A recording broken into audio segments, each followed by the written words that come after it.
Somali STEM Society ayaa bilowday barnaamijka Mobile STEM Lab. Tababarkan Mobile STEM Lab ayaa ah laab ka kooban dhammaan maadooyinka STEM sida sayniska, tiknoolajiyadda, engineering-ka iyo mathematics-ka. Mobile STEM Lab ayaa loogu talagalay ardayda dugsiga sare inay helaan practical maadaama ay dhammaan maadooyinka ka baxa iskuulaadka gaar ahaan scientific subjects-ka iyo tiknoolajiyaddu ay yihiin hab theory ah.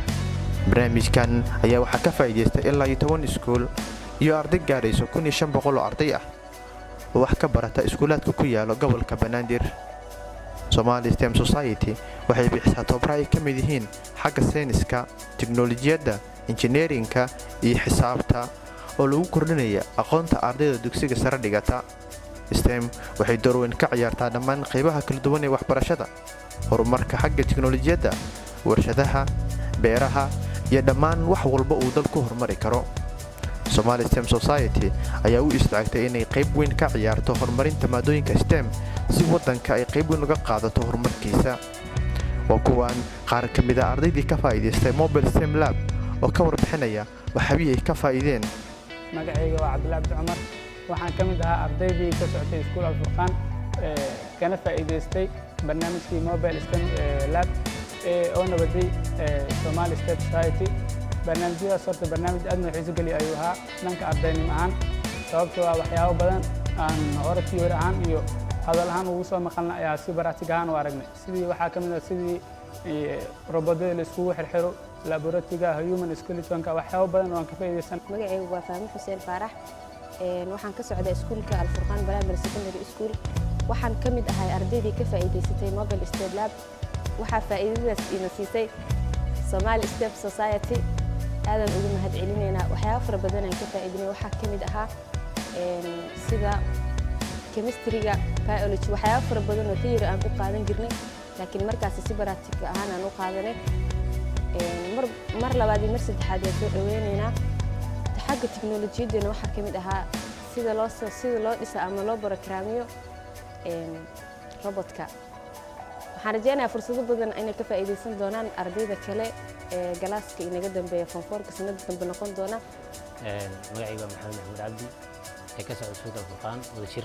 waxaana ardayda ka faa'iideysatay Mobile STEM Lab ee bixinaysa Somali STEM Society. runtii waxaa jiraan waxyaabo fara badan oo ka faa'iideystay meeshaan xarunta nimaaniyay. waxaana ka mid ahaa sidaan ku ogaaday colors of elements xoriyaasha qalrada ee kala lahaayeen. waxaa kaloo ka faa'iideystay qaybta engineering-ka kale waxyaabo ka baxayay sayniska, bayaha kale iyo chemistry oo kale ka faa'iideystay. waxaana runtii waa aad iyo aad waxay qayb qaadanaysaa horumarinta ardayda, kobcinta mental and physical activity ahaanba inay kobciso. waana ku faraxsanahay.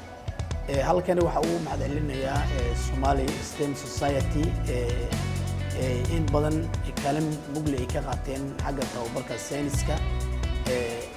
anigana waxaan ahay Cabdullaahi Abdiraxmaan Ibraahim, maamulaha dugsiga Al-Furqaan ee qaybtiisa wadajir. ururkani in badan waxay iftiimiyeen xagga tababarka sayniskaasi oo ardayda Soomaaliyeed in badan ay ku dhib badan ay ku qabeen.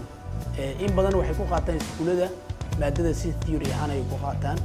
marka ururkani waxay ka fikireen in macnaha ay practical ahaan ay ku tusiyaan sayniska ay ku qaateen iskoolka.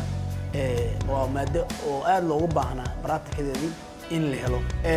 inta barnaamijyada ay soo bandhigeen waxaa ka mid ah sida ardayda inta badan xoriyaal badan oo chemistry ahaan u soo qaateen oo sida oxygen-tii, hydrogen-adii iyo wax badan oo in badan ay tusiyeen.